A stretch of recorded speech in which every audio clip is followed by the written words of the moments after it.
meus amores, sejam muito bem-vindos em mais um Doutor Pode. Estamos hoje com um assunto bem interessante, né, doutor? E eu estou aqui com o meu amigo que me acompanha já desde o começo desse podcast. Tamo junto. Tamo junto, né, doutor? Deu super certo a nossa parceria, né? Deu o muito doutor certo. Neto. É isso aí. Bom, gente, para quem não me conhece, sou o Dr. Neto Borg, sou médico nutrólogo, titulado pela Associação Brasileira de Nutrologia. Divido aqui essa mesa maravilhosa com essa pessoa incrível que é minha paciente, que eu amo de coração, que eu aprendo muito com ela aqui, cada programa que a gente grava. E hoje temos dois convidados ilustres. Quem são eles, Dani? Anaí, eu fiquei perguntando, é Anaí ou Anaí? Ela falou, Anaí. Anaí. E te chamam de Anne também, Sim, né? pode chamar de Anne. De Anne, ó. Empresária da moda e influenciadora digital também. E você participou de um reality show, né? Sim, participei da Grande Conquista. É, foi bem legal. Obrigada por ter vindo. Hoje eu acho que o seu assunto é bem interessante. A gente quer abordar sempre assuntos legais e interessantes que passam informação para as pessoas. Estamos com o nosso psiquiatra, que eu já estou fazendo consultinha. Doutor Alexandre Serafim, médico psiquiatra, pesquisador e palestrante com ampla atuação em temas ligados à sexualidade, identidade de gênero, transtornos psiquiátricos e os impactos culturais sobre a saúde mental. Bem-vindo, doutor. Seja Obrigado, bem-vindo. Dani. Obrigado, Neto, pelo convite. Oi, Anne. Prazer, tá? Vamos fazer um momento bem bacana hoje. Bem bacana. Não, esse assunto aqui é muito legal, principalmente porque hoje afeta muito a mente. Eu acho que, né? Como é que você chegou a falar, não, eu vou fazer a transição? Eu acho que também precisa muito de uma coisa, trabalhar a mente, enfim.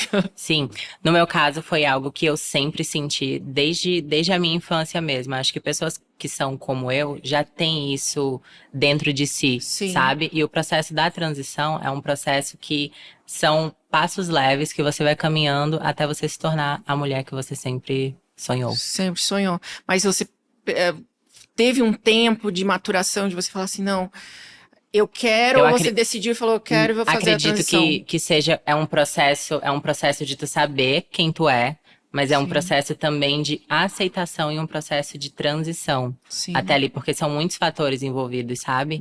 Porque a gente sabe que precisa passar por cirurgias, por tratamento psicológico, por tratamento hormonal. Exatamente. Quando que você começou a fazer a transição, Anaí? Olha, anos? a primeira vez que eu tomei hormônio na minha vida, eu tinha 9 anos de idade. Eita. Sim. Sim, não indico, tá, gente? Já Mas você fez isso com conscientização dos seus pais ou não? Sozinha? Não, ela é foi. Dani Souza. Sim.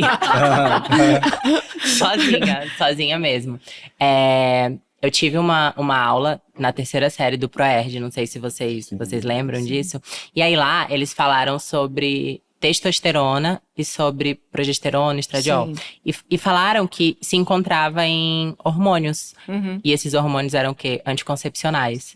Aí eu cheguei da escola, aí eu fui lá nos anticoncepcionais da minha mãe, aí eu começava a tomar. De vez em quando eu pegava um pouquinho. E aí o que você sentia de diferença no seu corpo? Então, quando eu era criança, só tinha essa ideia mesmo de vou lá tomar. Só que a minha mãe começou a perceber depois de um tempo. E aí eu já dizia, meu Deus do céu, o que eu vou fazer? O que eu vou fazer? E a aceitação dos seus pais foi tranquila? Não foi tranquila. Não foi tranquila de início. Aí depois, assim, quando eu tinha ali os 16 anos, aí eu comecei a fazer um tratamento hormonal também escondida. Sem, ninguém saber. Minha família sem saber. E eu passei muito mal, inclusive.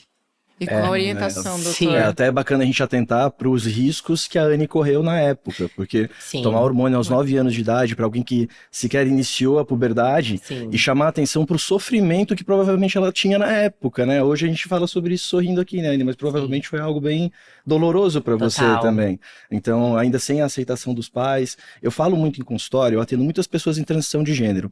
E o meu papel não é dizer para a pessoa quem ela é. O meu papel é receber a pessoa no meu consultório, escutar dela quem ela é e, com base nas suas vivências, ver se existe alguma cicatriz emocional que precisa ser tratada com um psiquiatra ou com um psicólogo. Que a nossa identidade de gênero, ela começa a surgir ali por volta dos 3 a 4 anos de idade.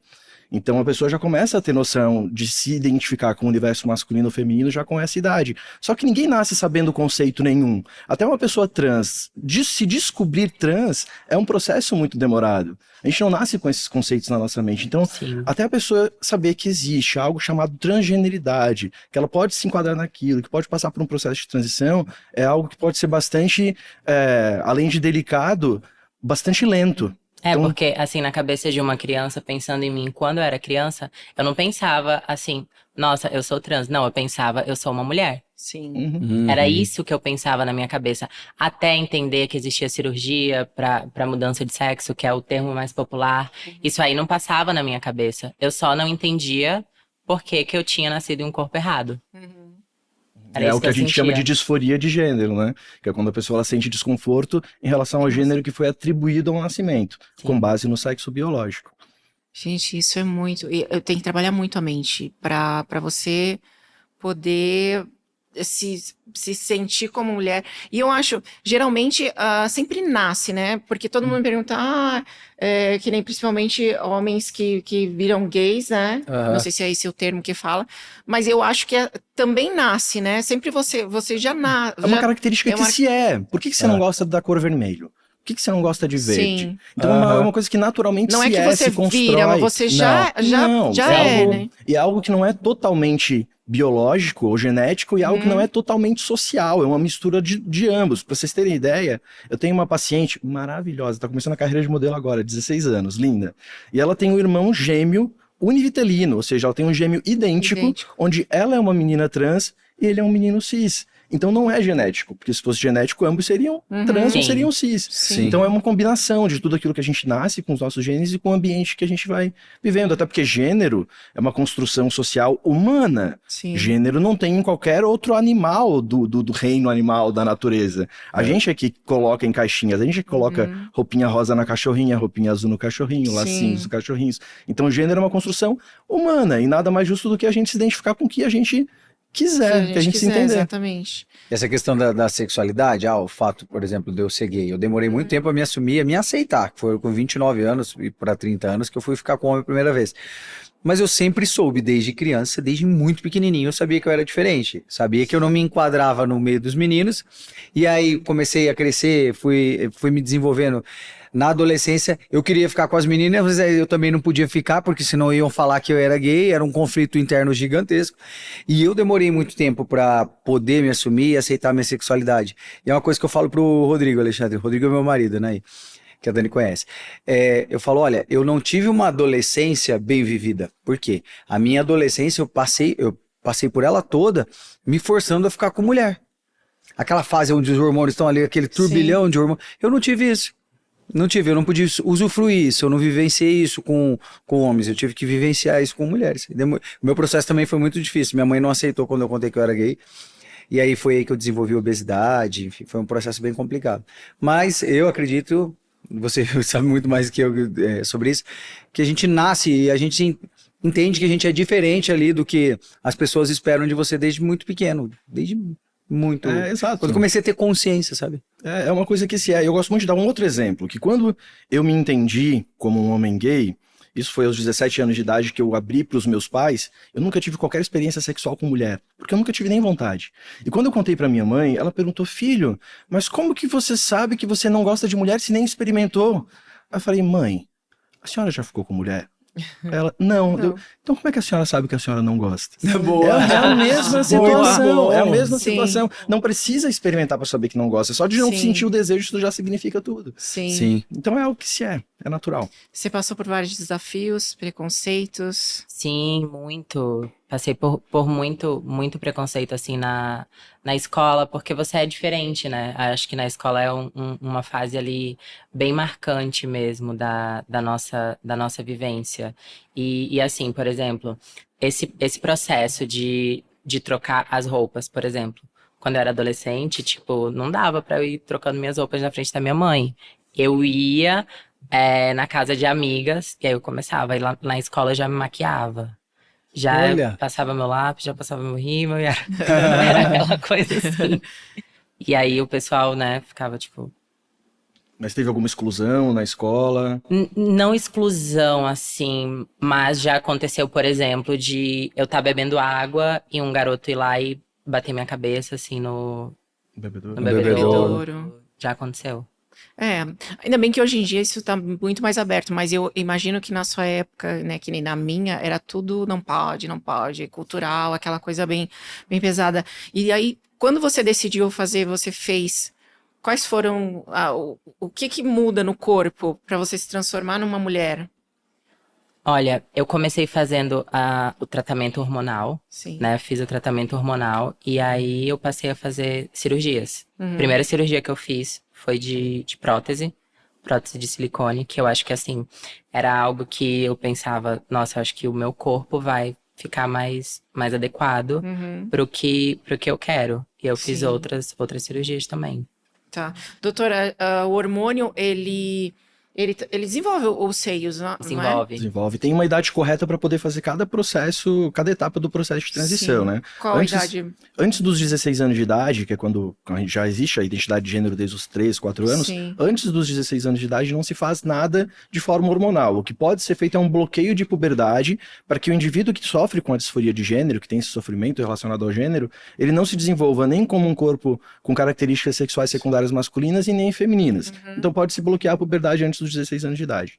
A partir dos 16 anos de idade, pode começar o hormônio, pode começar a testosterona, pode começar o estrogênio, pode começar a ciproterona, mas com consentimento dos pais. É muito interessante tu falar isso, porque assim, na minha época, tipo, não existia assuntos assim, não existia esse debate. É muito interessante porque pessoas que se identificam assistindo isso, elas podem se conscientizar também, né? Porque assim, eu tenho amigas que começaram também a fazer esse uso de hormônio muito cedo também, com 13, 14 anos, 15. E a partir dos 18 anos pode fazer qualquer alteração e etapa do processo de transição que quiser. Mas é se bom começar lembrar... a tomar antes, tem algum perigo? Você viu, Alexandre, uma lei que saiu agora, esses dias atrás? Eu tenho um outro amigo, um ginecologista que trabalha com transição também, de algo do governo que eles, não sei se é isso, tá? Porque eu não lembro de cabeça, mas que tem uma lei nova que você só vai poder começar a fazer a transição de gênero com o hormônio, não é mais a partir de 16, é a partir dos 18. Você chegou a ver isso? É um projeto, né? Na verdade, era assim. E mudou-se para 16 anos há poucos anos atrás, né? Até é interessante a Anne falar, né, que hoje a gente começa a tá falando sobre isso abertamente, outras pessoas têm acesso ao conhecimento, mas são mudanças muito novas, é tudo muito atual. Essa mudança dos 18 para os 16 anos é algo recente. A própria transgeneridade saiu dos nossos manuais diagnósticos de saúde mental há menos de 5 anos. Então até 2021 era uma doença mental. Doença mental. Era chamada como transexualismo, o final da palavra ismo denomina doença, e hoje a gente chama de incongruência de gênero, que é uma condição humana que precisa de uma abordagem médica, assim como outras condições humanas que precisam de abordagem médica, como a gravidez, por exemplo, que não é uma doença, mas precisa de médico, precisa de acompanhamento. Sim, e quando você fala dessa parte mental, como você ajuda elas vamos começar o tratamento para fazer essa transformação?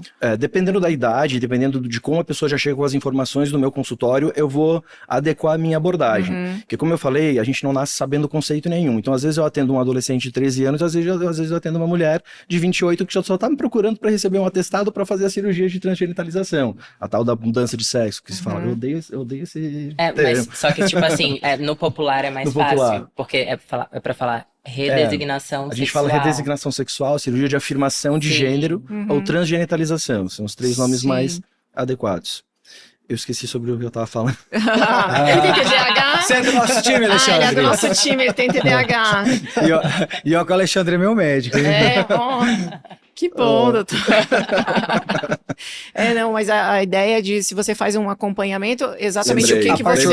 Eu adequo o meu discurso de acordo com cada paciente. Às vezes eu atendo uma adolescente de 13 anos que precisa entender o que está acontecendo, precisa de referências de mulheres trans.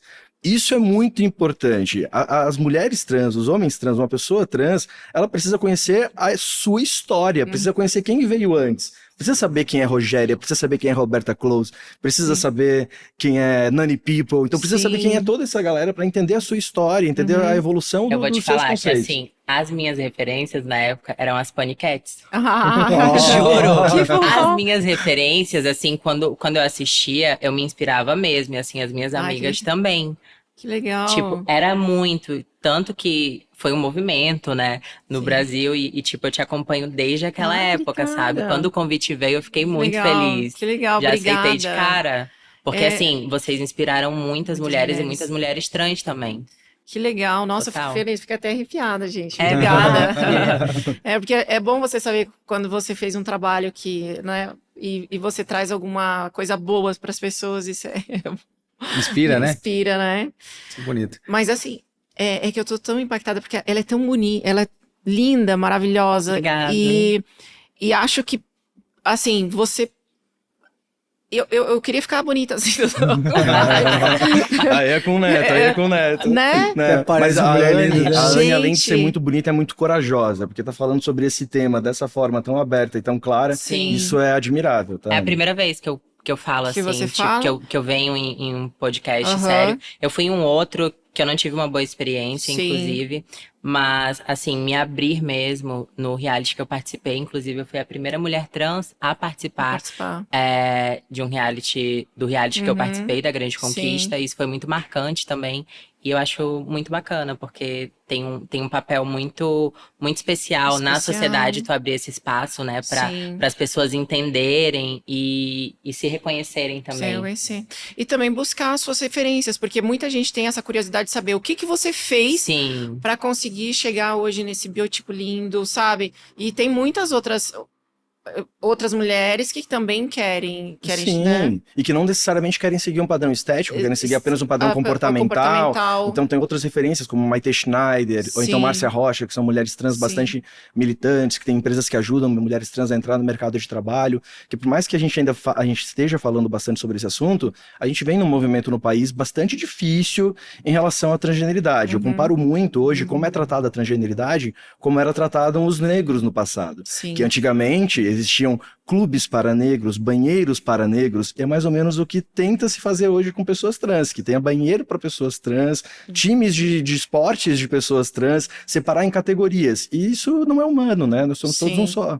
Mas hoje você pode participar de jogos como mulher, de entrar em banheiros femininos, isso ou ainda não? Tipo, tem essas regras? Pode participar de esporte tranquilamente. Banheiro você pode entrar em qualquer um, mas o risco de você sofrer algum tipo de retaliação existe. Existe.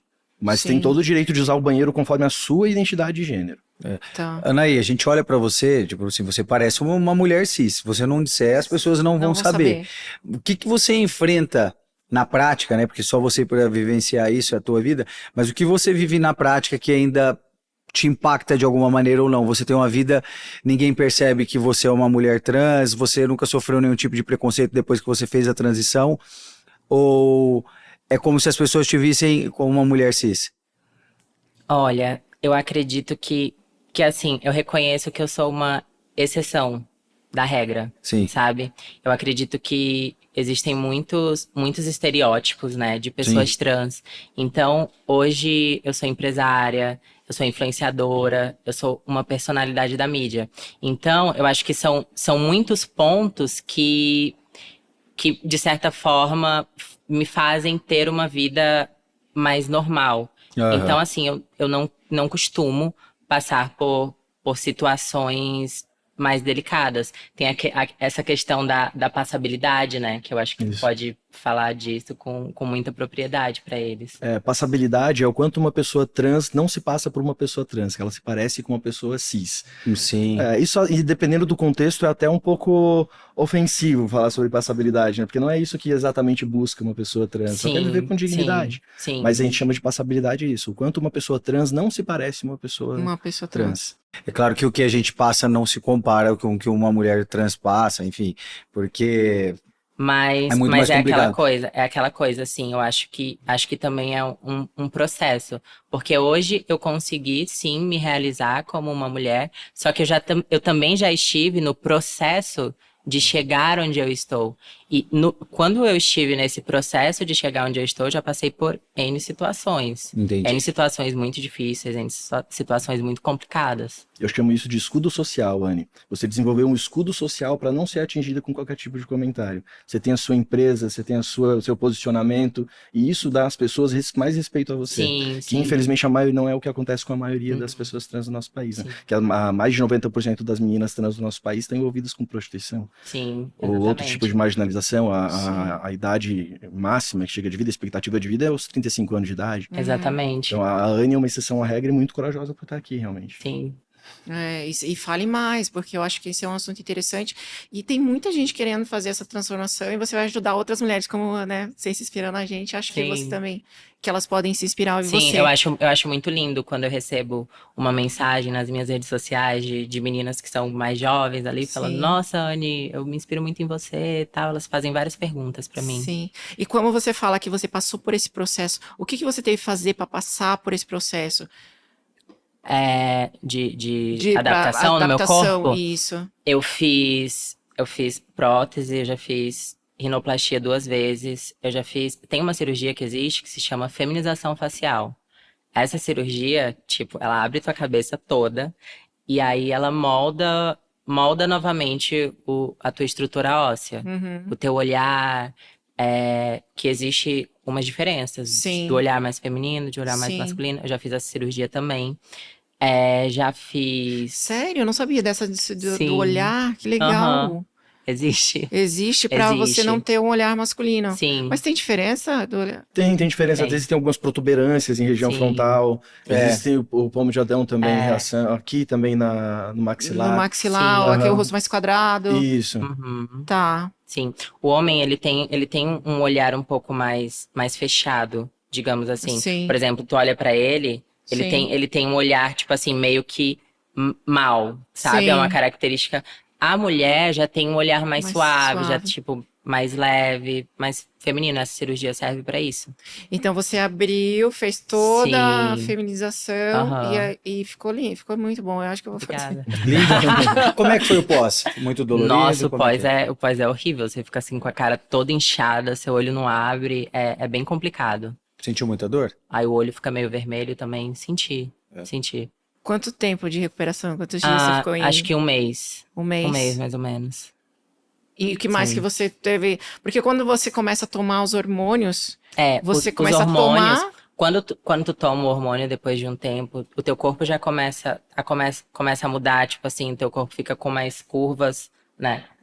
Fica com mais curvas, o teu seio começa a crescer. E precisa fazer esse tratamento hormonal antes de colocar a prótese, pra tu ter pele, pra tu poder colocar uma prótese. Porque senão estica e daí dá estria. Sim, exatamente, dá estria. Doutor, fale mais sobre os hormônios, porque assim, hoje eu faço, né, hormônio, essas coisas, mas quais são os sintomas, o que elas sentem? O objetivo é fazer com que a pessoa tenha uma adolescência adequada para o gênero que ela se identifica. Então, se identifica como uma menina, vai evoluir e formar as características que uma adolescente menina desenvolve. Então, acúmulo de gordura em regiões específicas, como os seios, nos quadris, ficar com o corpo realmente mais redondinho. E um menino trans, com o uso da testosterona, vai melhorar a qualidade muscular, vai melhorar a formação de pelos. A testosterona ela tem um problema, que quanto mais gordura a pessoa tem, maior a chance desse hormônio masculino, quando injetado no corpo, se transformar em hormônio feminino. Sim. E aí o Neto até provavelmente entende mais sobre isso. Isso, um processo que a gente chama de aromatização, quando a testosterona é convertida em estradiol pelo tecido adiposo, pelo tecido gorduroso. Sim. Então, na testosterona, quanto mais magrinha a pessoa tiver, melhor. Isso. Inclusive, hoje eu já faço um tratamento hormonal diferente do que eu fazia há anos atrás. Depois que eu fiz a cirurgia de redesignação sexual, eu passei a fazer um tratamento com estradiol e com testosterona. Porque assim, quando tu faz a cirurgia, tu já não produz mais igual antes. Então, é como se o teu corpo fosse de uma mulher que está na menopausa. E aí eu faço esse tratamento com a testosterona e com o estradiol. Eu uso um Eu ia creme. perguntar como porque como faz, tipo, você usa. Eu É o uso em creme. No processo de transição, você faz um bloqueio hormonal para baixar a testosterona lá no chão, e aí também se fica sem testosterona nenhuma, a Sim, pessoa fica sem total. libido, começa a ter dificuldade de ganhar Sim. massa muscular. Antes da cirurgia, você faz uso de um medicamento chamado Isso. Androcur, que ele bloqueia total, né, Isso. a testosterona, a produção, né? Isso, esse proterona. Eu tô com Se uma produzir. paciente que tá em transição também, uma fofa, filha da minha assessora. E aquele adesivo que elas usam? Eu sou amiga da Dani Bond. Você conhece a Dani Dani Bond? Bond. Maravilhosa. E super engraçada. E ela sempre tá com esse adesivo. Uhum. É uma alternativa. Na verdade, tem várias formas. Tem várias formas. Tem injetável, tem Meu oral, endócrino adora tem dizer pra eu usar transdérmico. esse adesivo, eu prefiro o creme. Creme. O creme é o mais prescrito atualmente, o estrogel. Mas Ele o fala, creme. eu uso adesivo. Estrogênio, não é o testosterona. É estrogênio. Estrogênio. Estradiol. Uhum. E o testosterona você toma? Eu uso em creme. E usa em creme também. Tá. O meu endocrinologista, ele não apoia usar. Ele diz que você tem que usar o mínimo de testosterona possível, usa mais estradiol e usa o adesivinho. Eu falo, ai não, doutor, calma. É. Calma. Mas os pellets pode usar também, porque eu uso o chip, né, da vez. Vocês não podem falar chip, mas eu posso. Os pellets. Pode ser usar. utilizado também, Tá. dependendo da pellets? formulação. Aquelas cápsulas intradérmicas que colocam, o chip da beleza. É, o chip da beleza. É porque eu beleza. coloco o estradiol e o testosterona na No cintura, chip. no chip. Ah, entendi. É uma possibilidade, sim. São é como se fossem umas cápsulas, só que comprimidas, na verdade, durinhos, assim, aí depende muito do que você vai colocar. Tem um tamanho e a gente coloca ali no tecido subcutâneo, embaixo da pele, na parte mais gordurosa. Geralmente, na mulher a gente faz no glúteo e no homem a gente faz aqui na região dos flancos. Mas é super tranquilo. Hoje Não tem perigo de soltar muito, não? Muito Não. hormônio? Não, porque a tecnologia dele é justamente para isso. Tem, dependendo do implante, aí vai liberar 0,6 miligramas de testosterona por dia. Então, tudo depende muito da quantidade que você colocar. O que o risco do implante é que, como ele é absorvível, pelo menos o que eu faço, como ele é absorvível, se você tem uma técnica ruim, o implante pode quebrar, pode romper. Daí eu aumento a área de absorção do implante e aí eu corro o risco da pessoa ter uma explosão maior de hormônio ali no pico do implante. Porque o implante, quando a gente faz 30 a 45 dias depois, é onde ele bate o pico. Depois ele se estabiliza durante 6 meses, 7 meses e vai ficando linear. É o que imita o mais fisiológico do nosso organismo. Por exemplo, a testosterona gel. Você aplica ela de manhã ela vai estar alta e chega no final do dia ela vai estar mais baixinha. Uma testosterona injetável, geralmente ela tem uma meia-vida, um tempo de ação de 14 dias. Com 7 dias ela dá um pico, depois ela cai. Então você entende que vai oscilando? Quando você usa o implante, não. O implante você dá um pico no começo e aí ele fica linear durante 6 meses. Então dá menos risco de efeito colateral. Óbvio, com uma dose responsável, porque o que a gente vê muito com essas pessoas que usam implante com intuito estético, que não pode pelo Conselho Federal de Medicina, são doses cavalares buscando um efeito estético. E aí a pessoa só ganha efeito colateral. Porque o negócio, né, Alexandre? A gente que treina e alimentação é o fundamental para você ficar com um corpo legal. Sim. Mas pensando em reposição hormonal e tratamento hormonal, o implante é uma ótima. Inclusive, assim, uma observação importante. Na minha adolescência, eu já cheguei a tomar, por exemplo, eu passei muito mal, inclusive, já cheguei a tomar, 3 hormônios, 3 perlutans de uma vez. E, assim, eu passava muito mal. Muito mal, só que na minha cabeça eu queria aquilo e eu... Achava que seria mais rápido eu o achava que processo? seria mais rápido, eu queria. E em 2023, eu tava me preparando pra... Eu tava fazendo a seletiva do Big Brother. E aí, nisso, eu descobri que eu tinha um tumor na hipófise. Adenoma? E, eu fiquei muito chocada. Sim. Eu comecei a ter muitas dores de cabeça. Muitas mesmo, assim, enxaquecas horríveis, horrorosas. Muito, muito mesmo. E ele já tava de um tamanho considerável. Aí o médico falou que talvez eu precisaria fazer uma cirurgia para retirada. Aí eu fiz um tratamento durante 1 ano. Carbegolina. Isso. Aí diminuiu, graças a Deus. Aí ele tirou a medicação, bem em dezembro, que ia iniciar em 2024, né? Em dezembro ele suspendeu, eu fiquei bem. E aí não aconteceu o BBB, aconteceu a Grande Conquista e eu tive essa experiência. E assim, conversando também, isso pode ter sido causado pela automedicação. por conta que mexe muito com os hormônios. Então, não é o ideal mesmo se automedicar. Sim. Mexe com prolactina, mexe Exatamente. com FSH, LH. Exatamente, eu tive essa consequência. Você lembra um pouco a Adriana Santana, que participou do Big Brother também. Isso é uma mistura de muita gente. Do céu, Muita eu gente. lembro todo mundo. Ele já falou Adriana Santana, Sara Andrade, uma Sara modelo que fez... Sara foi a Dani igual. Sara, igualzinha. Eu vi ela sentada assim, Sara, gente, tocou a sósia igual a esse Sara. Lembra mesmo. Né? Igualzinha. E a Sara é maravilhosa Sara também. é Ela vai vir maravilhosa. aqui. Então, doutor, mas o que pode ter causado esse nela? Esse adenoma de hipófise, É. a administração de hormônios sexuais, porque a administração de hormônios sexuais aumenta um outro hormônio chamado prolactina, Uhum. que é produzido por essa glândula que ficou aumentada na região craniana da Anaí. Exatamente. E com esse crescimento, a única alternativa é o medicamento para reduzir o suficiente para fazer a cirurgia e retirada do tumor. Isso. Por Se isso tiver pode muito acontecer. grande, é isso. Dependendo do efeito compressivo que esse adenoma, esse tumor causa, eu tive uma paciente que eu peguei uma prolactina de 120. Aí pedi uma ressonância de hipófise, o adenoma dela era muito grande, que estava causando efeito de compressão em outras estruturas. Ela precisou operar. Agora o dela provavelmente era um adenoma grande, precisou da carbegolina, conseguiu reduzir o tamanho com a Graças a medicação. Deus. Né? Foi. Eu fiquei em pânico, né? Porque, tipo, imagina, fazer uma cirurgia ali na cabeça e tal. Fiquei com muito medo. Sim. Muito medo mesmo. E eu nem imaginava que eu teria esse efeito colateral quando eu era lá adolescente, estava fazendo a administração sozinha. Uhum.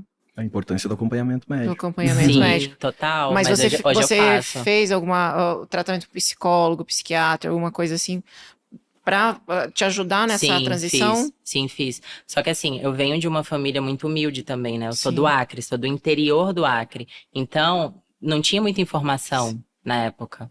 Então, as pessoas iam ali se informando e fazendo. Vai fazendo, mas muita gente faz assim. Sim, muita gente. Vai aprendendo de orelhão e vai De imitando o orelhão. que... Ou buscando Exatamente. Exatamente. conversas em fóruns na internet, Sim, em comunidades, sim. isso é muito comum. Mas o que você orienta? Porque quando você quer fazer a transição, tem algumas coisas também que são diferentes, né? Que vai mudar no seu corpo. Você faz esse acompanhamento e... Faço esse acompanhamento, até porque a administração de hormônios, além dessas alterações físicas, podem causar alterações emocionais também. Emocionais. Exatamente. Uma menina trans com uso de hormônios sexuais femininos, ela pode ter sintomas de TPM. E sintomas de TPM contínuos, porque não faz picos hormonais, é sempre o mesmo nível de hormônio. Você viu a Maia falando até, Ale, nessa fase de transição dela, o quanto o humor dela oscilava? Assim, O estradiol é um hormônio bastante depressível, assim, deixa a pessoa mais deprimida, enquanto a testosterona deixa mais irritável. Deixa mesmo. Deixa mesmo. Deixa mesmo, né? Uhum. Você teve muita... essa diferença de humor? Com certeza. As meninas até brincam, né? Assim, não, tô muito hormonizada.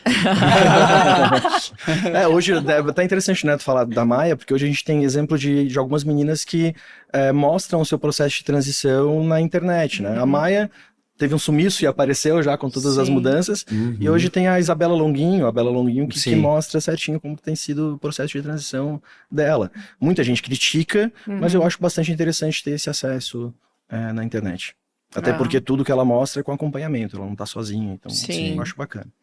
E isso é muito legal, é a orientação, passar essa orientação. Na época você passou com psiquiatra, Anny? Não tinha condições pra fazer isso. Na minha adolescência, na minha juventude, não. Quando que você passou com endocrinologista a primeira vez? Com endocrinologista, eu passei quando eu tava no processo pra fazer a minha cirurgia. Então eu precisei passar com endócrino, precisei passar por psicóloga, precisei passar por um acompanhamento pra ter esses laudos. Quantos anos você tinha? Idade?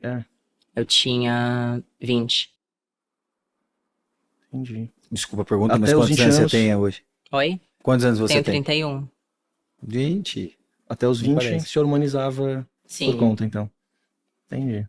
Ale, o que te fez ir para a área de sexualidade? Isso legal. É difícil me perguntarem isso, sabia? Porque assim, eu brinco De médico que para médico. quando eu entrei para fazer a faculdade de medicina, eu nem sabia que existia psiquiatria. Eu entrei muito novo, nem sabia o que eu estava fazendo lá, não me identificava com nada. E quando eu tive saúde mental, eu me apaixonei e fui fazer psiquiatria. E na psiquiatria eu nem sabia que eu podia trabalhar com sexualidade humana. A minha mãe, ela foi professora de educação sexual enquanto nós éramos crianças. Ela deu aula na faculdade, ela era professora acadêmica a vida inteira. Então era um assunto recorrente em casa e eu gostava muito. Mas eu não sabia como que eu poderia colocar isso na minha profissão, tampouco na psiquiatria. Então, no primeiro ano de residência, da especialização, que a gente faz muitos plantões em hospital psiquiátrico, a gente acompanha paciente em internamento. Eu estava no final do primeiro ano da residência, então isso era no final de 2014, e eu atendi na emergência uma mulher trans que havia tentado suicídio. E aí, esse caso especificamente me deu um boom, assim, não, isso é demais, eu preciso entender melhor o universo dessa pessoa para poder ajudá-la mais, até porque eu, como uma pessoa LGBT, eu me sentia na necessidade de usar, me utilizar a favor de pessoas que fazem parte da mesma sigla do que eu. Por mais que eu faça parte da letra mais privilegiada da sigla, eu acho que o G é a letra mais privilegiada da sigla hoje em dia, o resto sofre muito mais. Então, esse caso especificamente foi o que me abriu a cabeça para a sexualidade. A partir daí eu comecei a estudar principalmente esses aspectos de identidade de gênero, mas logo eu já caí em outros assuntos relacionados à sexualidade, como transtornos, disfunções sexuais em si mesmo. Aí fui participando de palestras, congressos, workshops, e hoje eu faço palestras, workshops, eu que estou nesses lugares hoje em dia, falando sobre esse assunto. Sobre esse assunto. E como fica a sexualidade depois que... eu não sei, eu tenho curiosidade, tá? Eu pergunto pós-cirurgia?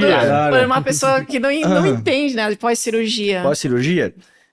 Eu não sou uma pessoa trans, eu jamais vou conseguir falar exatamente como é. Eu posso falar o que se espera de acordo com a técnica cirúrgica, e a Anne pode confirmar ou não, se ela se sentir confortável. Sim, né? Exatamente. Hoje existem algumas modalidades de técnica cirúrgica para transgenitalização masculino para feminina, ou seja, o homem que vira mulher. Basicamente duas. Uma que é de inversão peniana, onde se inverte realmente o pênis e o pênis se torna o canal vaginal, e outra que se usa uma parte do nosso corpo chamada peritônio para formar o canal vaginal.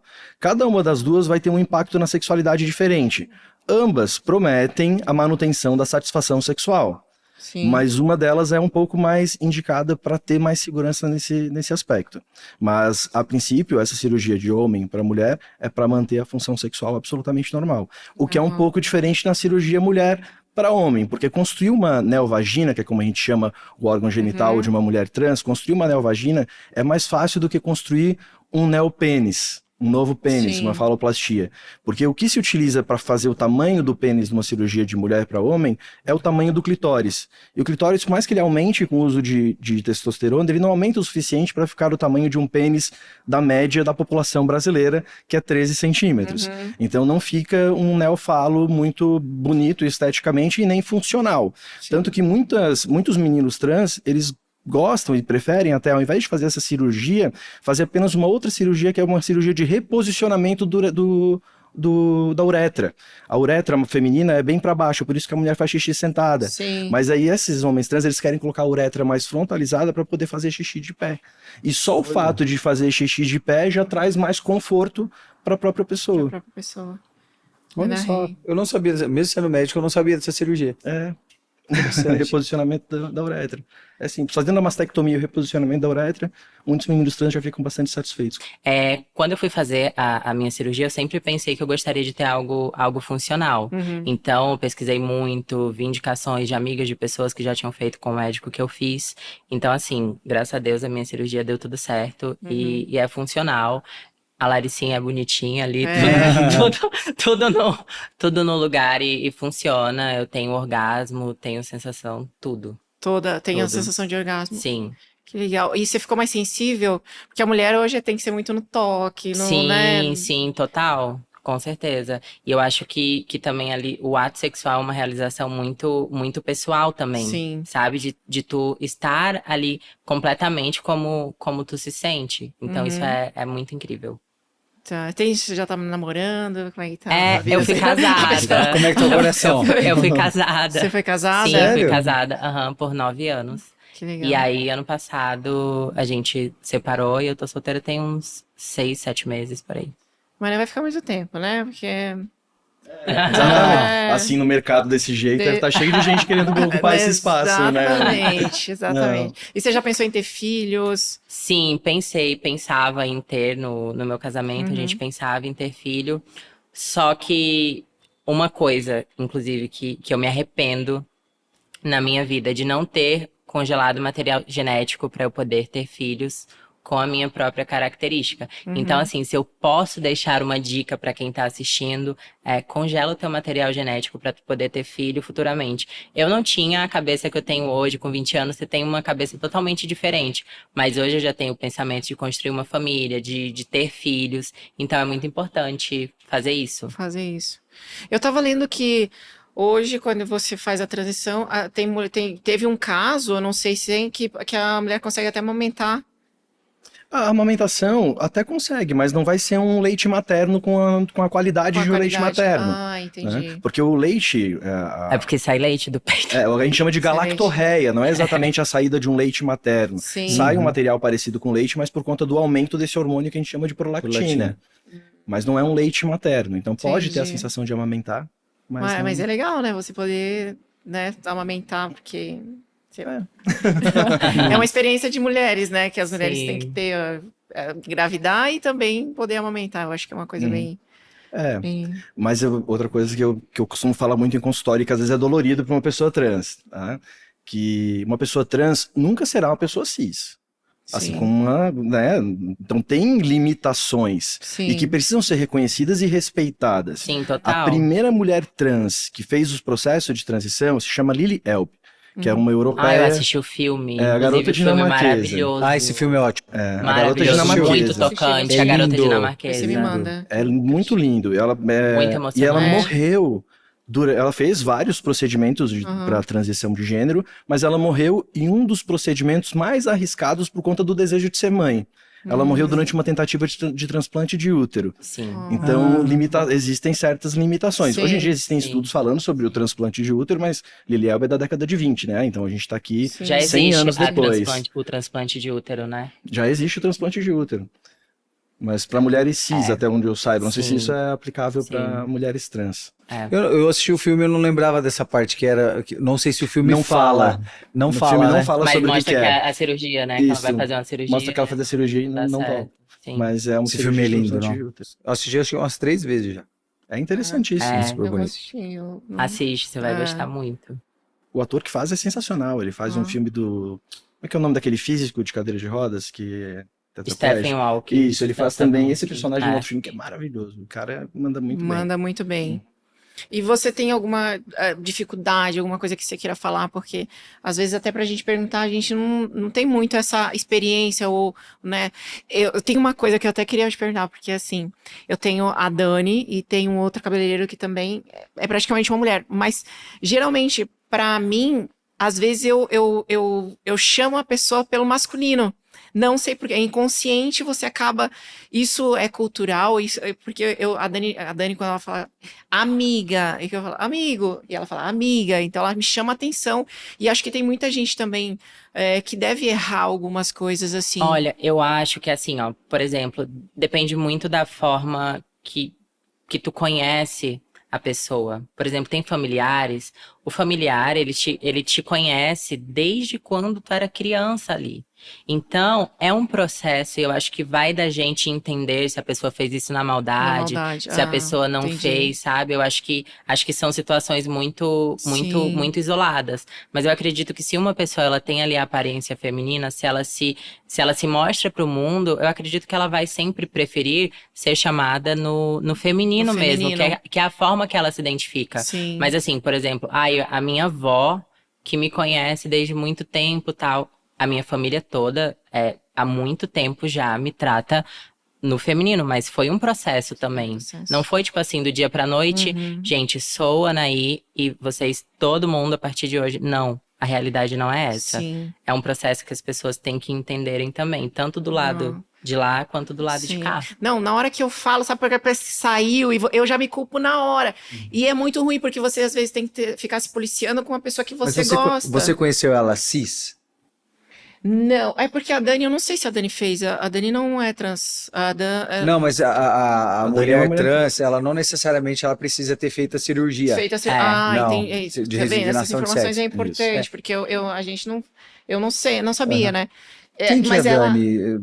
Dani Bond, ela Dani canta Bond, funk. Dani Bond é uma cantora de funk, É uma cantora não de é? funk. Ela é amiga da Legia, Então, eu enfim. conheci ela no evento da Poca. Conheci assim, de vista. Ela Oi, faz tudo feat bem? com a Poca. Então, teve o bloco da Poca, fui lá na áudio, aí eu conheci ela assim, mas não sou amiga dela, mas eu sei quem é. Aham. Que ela é uma artista, né? Sim. E tudo. Mas eu entendo também que hoje em dia, gente, na mídia. É um pouco até delicado isso, porque Sim. assim, existem muitas vertentes, né? Que até acaba confundindo as pessoas. Sim. Tipo, tem drag, sabe? Tem drag queen, tem transformista, tem N coisas que realmente confunde. Que assim, eu sendo bem sincero e bem humilde de falar isso, tem pessoas que eu realmente não consigo dizer como que eu falo.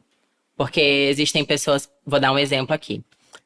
Eu tenho uma amiga, a Rafa Uckmann. A Rafa Uckmann, ela, assim, ela tem a Nem Vem, né? Que ela se monta ali e tudo mais. E ela fica lindíssima e tudo. Ali ela é uma mulher. Sim. Só que, no dia a dia, o Rafa é o É Rafa. o Rafa. Entendeu? Então eu acho que isso dificulta um pouco para as pessoas saberem o momento certo de falar e de tratar. De falar. Porque eu acho que é muito difícil, até mesmo por causa dessa falta de informação. Porque Sim. é um assunto muito novo e as pessoas não sabem como, às vezes, se portar. Sim. Então é bem legal a gente... São muitas palavras novas, muitos conceitos Sim. novos surgindo, né?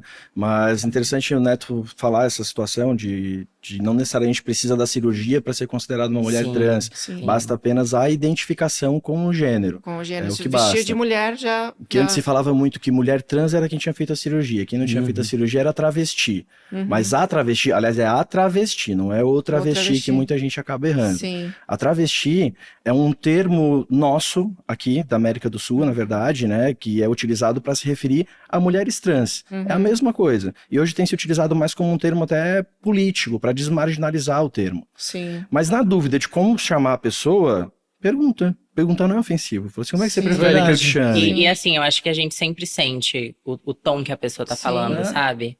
Eu acho que tem pessoas que falam ali na maldade mesmo, e tem pessoas que acontece. Sim. Eu acho que a gente também tem que ter isso. Eu acho que não precisa ficar, sei lá, vou ficar, tipo, muito na defensiva ali. Não, é algo que, claro, é chato, mas a gente sempre tem que analisar a intenção da pessoa. Isso acontece muito comigo. Às vezes a pessoa marca uma consulta e nem não fala que é uma pessoa trans, dá o nome de registro, porque ainda não tem retificação de nome. E quando eu chamo na recepção, falo Maria, levanta José. Entende? Sim.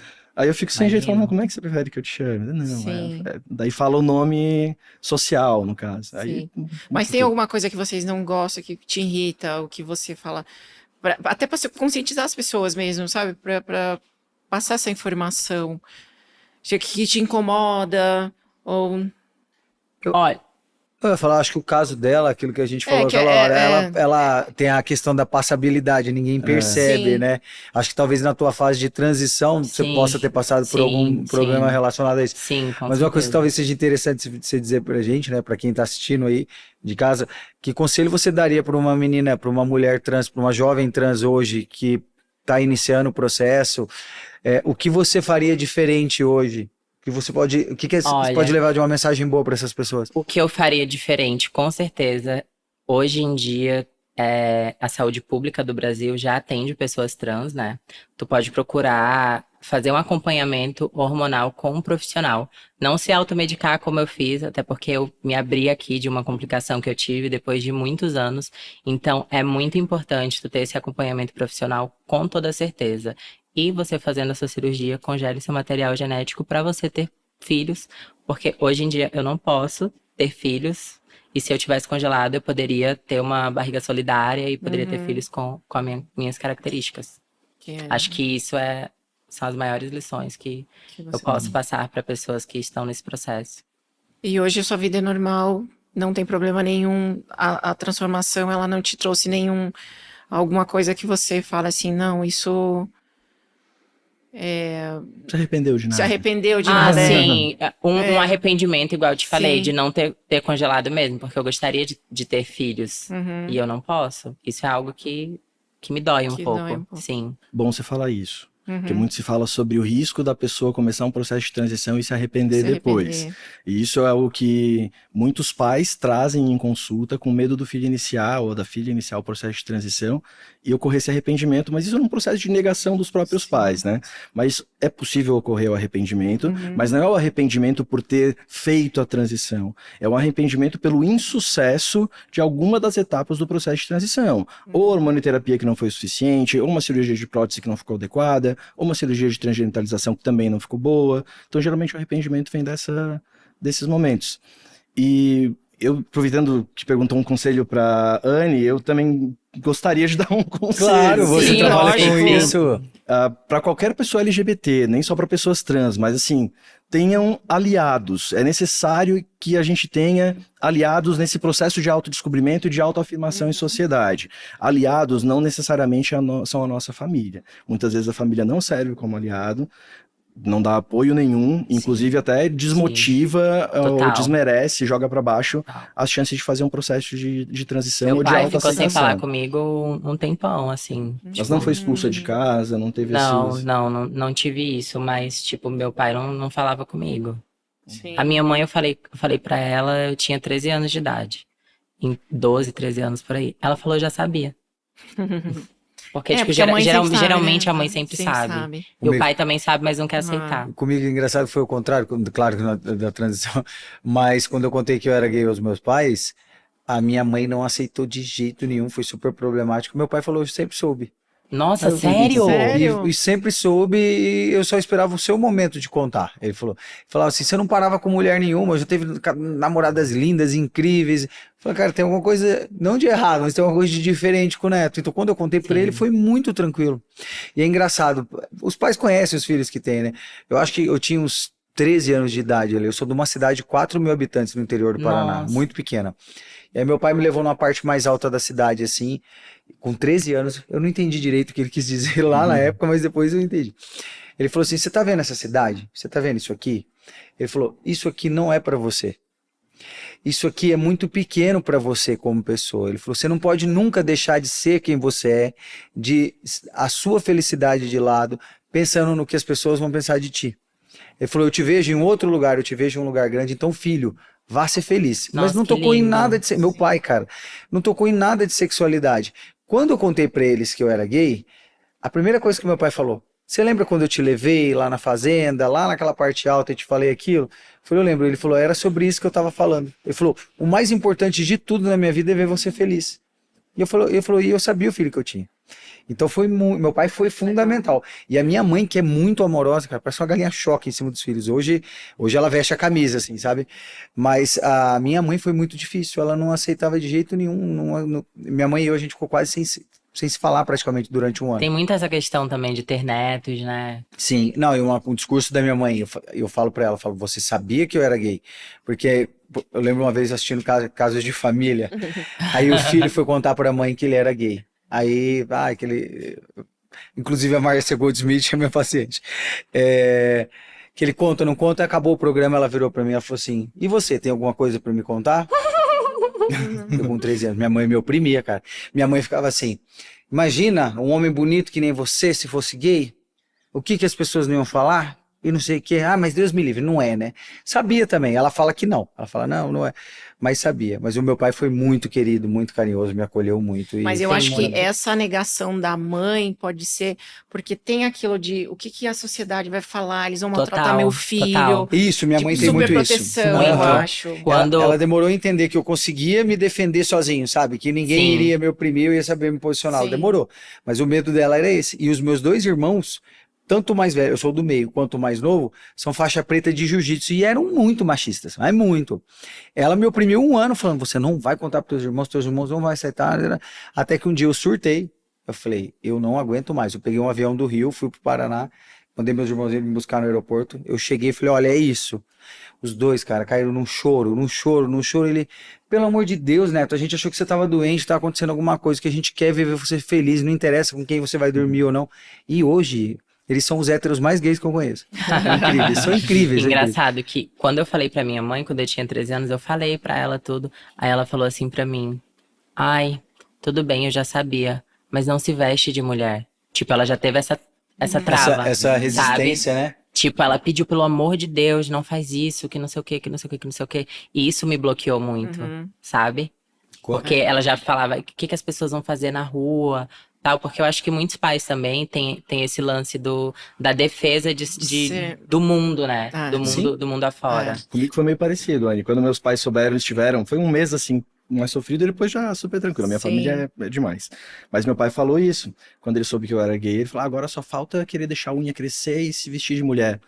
Aí eu tive que explicar pra ele, pai, uma coisa é uma coisa, né? Orientação sexual é uma coisa, identidade de gênero é outra. Era essa pergunta, eu tava até procurando aqui, que era essa pergunta que eu queria. Tá aqui, ó, a diferença entre orientação sexual e identidade de gênero. Vamos lá. A orientação sexual é para onde está direcionado o seu desejo de se envolver afetivamente ou sexualmente com alguém. Ou eu me sinto atraído por homem, ou eu me sinto atraído por mulher, ou eu me sinto atraído pelos dois, ou eu me sinto atraído por qualquer gênero. Já a identidade de gênero é como eu me identifico no mundo. Ou se eu me identifico como homem, ou se eu me identifico como mulher. Ah, mas o que significa se identificar como homem, como mulher? É aquilo que a gente, como ser humano e sociedade, definiu como sendo as coisas de menino e as coisas de menina. Quem se identifica com as coisas de menino é um homem. Quem se identifica com as coisas de menina é mulher. Então a identidade de gênero é como eu me identifico no mundo. E a orientação sexual é para onde está direcionado o meu desejo de me envolver com alguém. E uma coisa não está atrelada à outra. Porque não necessariamente uma mulher trans, ou seja, uma pessoa que nasceu com pênis, fez a cirurgia, se identifica como mulher, isso não necessariamente a faz se sentir interessada por um homem. Pode se interessar por qualquer gênero. Então uma mulher trans pode ser lésbica, ela pode ser bissexual, então, ela pode ser eu vi um hétero. casal exatamente, os dois trocaram de sexo e estavam juntos. Eu falei, mas... Tiveram filhos, se eu não me engano. Você viu isso? Tem um caso que tiveram filhos mesmo. Eu falei, mas será... Mas sabe que eu super entendo? Porque são pessoas que passaram por processos semelhantes, né? E como se interessam um pelo gênero do outro... Realmente, além disso, em comum, tem todo o processo de transição que foi passado. Sim. Então, agora continue a sua história, né? Porque eu me meti no...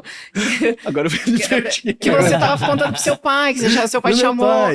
Ele me perguntou, me falou, agora só falta querer deixar a unha crescer, o cabelo crescer, se vestir de mulher. Daí eu expliquei, não, pai, orientação sexual é uma coisa, identidade de gênero é outra. Aí ele deu uma bugada na cabeça ali, levou algumas semanas pra entender. Mas hoje em dia, meu Deus do céu. Hoje em dia, graças a Deus, é super normal, né? Gente, quando eu contei pros meus pais que eu era gay, quando eu contei pros meus pais, não, pros meus irmãos. Você contou quantos anos mesmo? Eu tinha 29 pra 30, eu era noivo, 29? Eu ia casar com uma menina. Meu Deus. Eu ia casar com uma menina. E eu nunca tinha ficado com homem, eu fui ficar com homem só depois que eu terminei com a minha ex-namorada e contei pros meus pais. Eu falei, olha, agora eu tô contando, vocês querem, aceitem ou não, eu vou viver a minha vida. Chega, são quase... Mas, gente, você não tem 30? Eu tenho 41. Chocada, doutor, que isso? Eu tenho um bom dermato. Galera tá toda no formal aqui. Toda no formal, né? Eu tenho 41. E aí, o que aconteceu? Quando eu cheguei e contei pros meus irmãos, eles me pegaram no aeroporto e a gente foi pra minha cidade, que é lá de 4 mil habitantes, pequenininha, Diamante do Norte. Um beijo, pessoal de Diamante. E lá onde meus pais moram, numa chácara. E aí a gente foi até lá, e aí meus dois irmãos super indignados com a minha mãe, porque o processo de aceitação dela não vinha, enfim. E aí conversa vem. Gente, foi no dia que eu contei pros meus irmãos que eu era gay. O meu irmão mais velho, mostra alguém aí que você já ficou, deixa eu ver. E eu, pelo amor de Deus, Matheus. Eu falei, não, deixa eu ver. Aí mostrei pra ele, eu pensei, esse aqui, ó, o último que eu fiquei. Olha aqui, mãe, que cara gato que ele tá ficando e tal, não sei o quê. E aí minha mãe pegou e falou assim, o neto, ele pode até ter um namorado dele, mas quando ele vier pra minha casa, ele vai dormir num quarto, e o namorado dele vai dormir em outro. Eu não quero os dois dormirem dentro do quarto. Meus irmãos sempre dormiram com a namorada no quarto, eu dormia com as minhas namoradas no quarto. Sabe o que meu irmão mais velho falou? Meu irmão mais velho falou assim, se você tiver esse discurso no final de ano, com esse tipo de conversa, e se o neto tiver um namorado, o neto vai passar o Natal, o Ano Novo, seja lá o que for, na minha casa, vai dormir com o namorado dele no quarto dos meus filhos, e os meus filhos vão crescer entendendo que ser gay é normal. Não para virar um evento que você tem que chegar a um determinado momento da vida e contar algo para alguém como se fosse algo errado. Olha, seu tio é gay, sabe? Meu irmão mais velho, e meu irmão tinha ficado sabendo que eu era gay naquele dia, cara, eu achei tão bonito isso. Ele falou, minha mãe, e aí quem vai passar o Natal e o Ano Novo sozinho vai ser você. Porque ele vai passar com o namorado dele dentro do quarto dos meus filhos. E foi muito legal esse processo, porque nessa época, os meus sobrinhos, tipo, um tinha 4, a menina tinha 7, o outro tinha 10, tudo pequenininho. Aí o mais novinho que tinha 4, um ano mais ou menos depois que eu tinha contado que eu era gay, um dia ele balançando na rede lá na área da casa dos meus pais, E aí ele, ô tio, onde você vai? Aí eu falei, eu vou lá em Diamante, que é a cidade. Ele, o que você vai fazer lá? E minha mãe do lado. E é brincadeira, não era isso, não tinha ninguém, eu ia na casa de um primo meu. Eu falei, eu vou lá ver um boy. Ele com 5 anos. E boy? Eu falei, é. O boy é um homem? Eu falei, o tio vai lá ver um boy. Ele, você é gay? Eu falei assim, sou. Ele, tá. Aí continuou balançando a rede. Minha mãe apavorada do lado. Apavorada. Depois eu falei pra ela, você tá vendo como é natural uma criança quando ela cresce entendendo que isso é normal? E foi super tranquilo. Meus sobrinhos, não teve um momento que eu precisei chegar e contar. Eles entenderam naturalmente. Por isso que é importante esse espaço, né? Sim. Porque, tipo, os programas de TV... Tem muito programa de TV que já debate sobre isso, tem novela, tem série. E assim, eu acho que o que as pessoas trans querem é apenas conquistar o seu espaço. O que nós queremos é somente que as pessoas entendam que nós somos pessoas normais, como qualquer outras. Nós sentimos, nós amamos, nós merecemos e devemos ocupar todos os lugares da sociedade. Com certeza. A minha filha passou por isso na escola. Ela falou, mãe, a professora me chamou e falou, olha, a sua filha tá respondendo, não sei o que, eu preciso fazer uma reunião com você. Aí eu fui conversar com ela, eu falei, filha, o que tá acontecendo? Porque a professora me chamou. Ela falou, mãe, tem um menino na minha sala que ele é gay, ninguém quer andar com ele e eu vou andar com ele. E aí o menino fala um monte de palavrão. Eu falei, então faz o seguinte, filha, fala só pra ele não falar mais palavrão, a professora não te fala. Mas você vê a mentalidade de uma criança, eu nunca falei pra ela sobre nada, maldade, não tem maldade. Só que na minha casa vai todo tipo de gente, a gente recebe todas as pessoas, e eu acho que é bom conscientizar desde pequeno, porque você não vai mudar a sua sexualidade por ver uma outra pessoa. De jeito eu acho nenhum. que não, isso então os meus filhos sempre cresceram, e ela foi lá, pegou na mão e tá brincando com o menino na escola, e as outras amiguinhas com ciúmes. Perfeito. E virou melhor amigo. Trabalho, né? Exatamente. É isso, né? Não porque são meus filhos, mas elas fizeram isso em outra escola com uma autista. A mãe da criança veio e falou assim, Dani, seus filhos são incríveis. Minha filha nunca brincou com ninguém, nunca. E as suas filhas vão lá e dão amor, dão carinho. Aí eu falo, gente, são meus filhos, são incríveis. Mas é legal isso, porque você não tem que excluir, Deus mesmo fala, ele é todo mundo, né? Não é... você não. Como a gente falou, é algo que se né? A orientação sexual não é algo que se molda ou se escolhe. Exatamente. Senão o Neto ficou até os 30 anos com mulher e teria revertido alguma coisa. Ou, assisti novela minha vida inteira, homem com mulher, e isso não afetou minha orientação sexual. Continuei sendo um homem gay. E imagina se ele casa com uma mulher, ia sofrer a fazer mulher, ela sofrer, né? E a se criança, tivesse filhos. né? Nossa, e acontece muito homem gerações gay anteriores, que não se assume e acaba casando com mulher e... Então não se aprende a ser gay, o que se aprende é ser preconceituoso. Ser preconceituoso, exatamente. Gente, a gente tem umas perguntas dos internautas, vamos colocar para vocês responderem.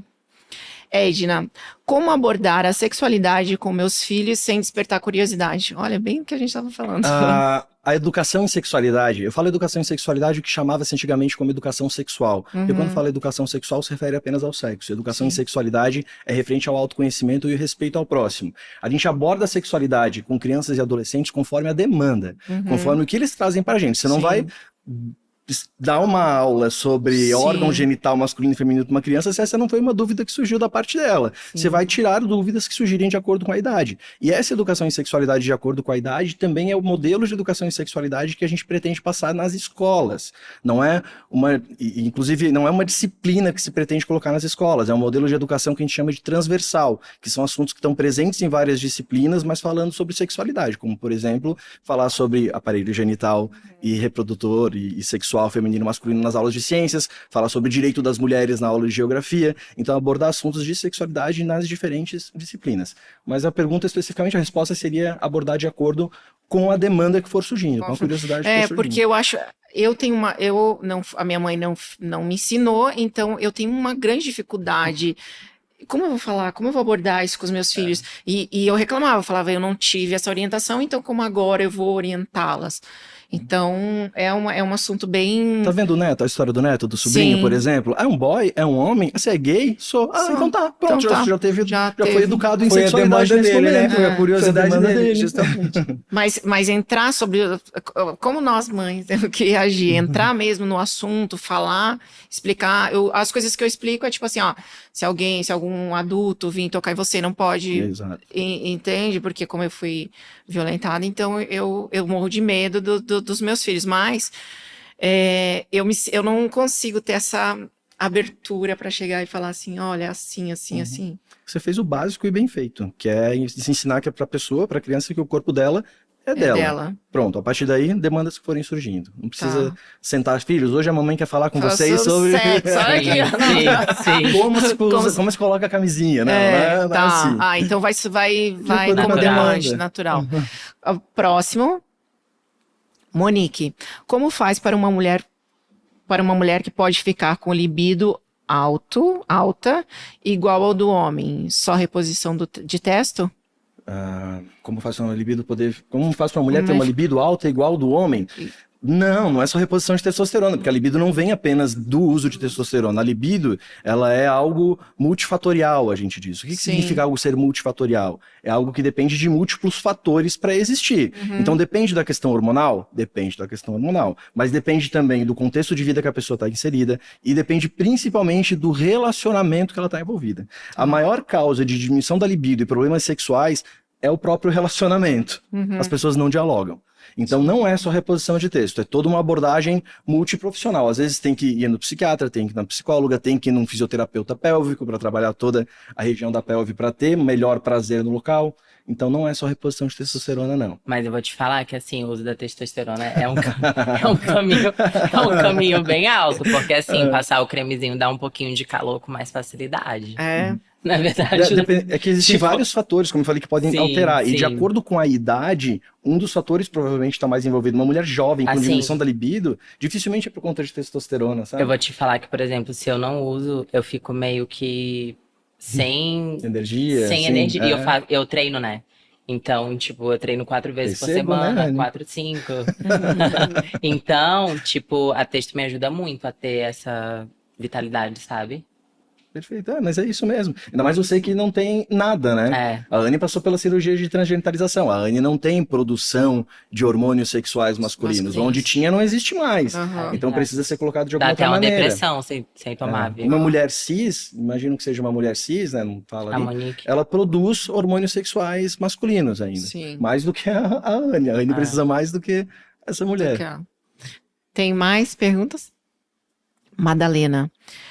Por que quando as mulheres tomam anticoncepcional ficam com menos vontade de fazer sexo? Porque os hormônios sexuais femininos, geralmente, eles são castradores, principalmente o estradiol. Tá? A progesterona não. Tanto é que quando a mulher está grávida e tem esse aumento de progesterona, a libido até fica mais aumentada nesse período de vida. Dani já ficou gestante quantas vezes, Dani? Duas, né? Duas. Duas. Uma eu perdi, mas eu fiquei... As meninas vieram gêmeas depois. Nossa, compensou. Compensou, exatamente. Então, é por conta dessa atuação dos hormônios sexuais que estão presentes no anticoncepcional. E aqui eu gosto de levantar sempre uma questão. Por que é a mulher que tem que usar o anticoncepcional? Por que o método anticoncepcional não tem que vir do homem? Por que um homem não faz uma... Como é que é a cirurgia mesmo? Me surgiu a palavra agora. Vasectomia. A vasectomia. Inclusive... Ou usar preservativo. Muitos anos atrás, lançou-se um anticoncepcional masculino, chamado flibanserina, se eu não me engano. E a flibanserina, ela foi retirada do mercado porque ela dava muita dor de cabeça, náusea, desconforto gástrico. Mas o que gera tudo isso também? Anticoncepcional.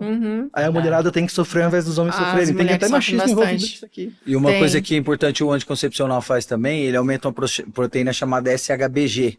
É a proteína ligadora de hormônios. Aí quando ela sobe muito, a mulher já produz menos testosterona do que o homem, naturalmente, bem menos. E quando ela sobe demais, ela bloqueia a ação da testosterona livre. Aí a testosterona ela fica presa a essa proteína. E aí a ação sexual, a ação hormonal da testosterona ela não é efetiva.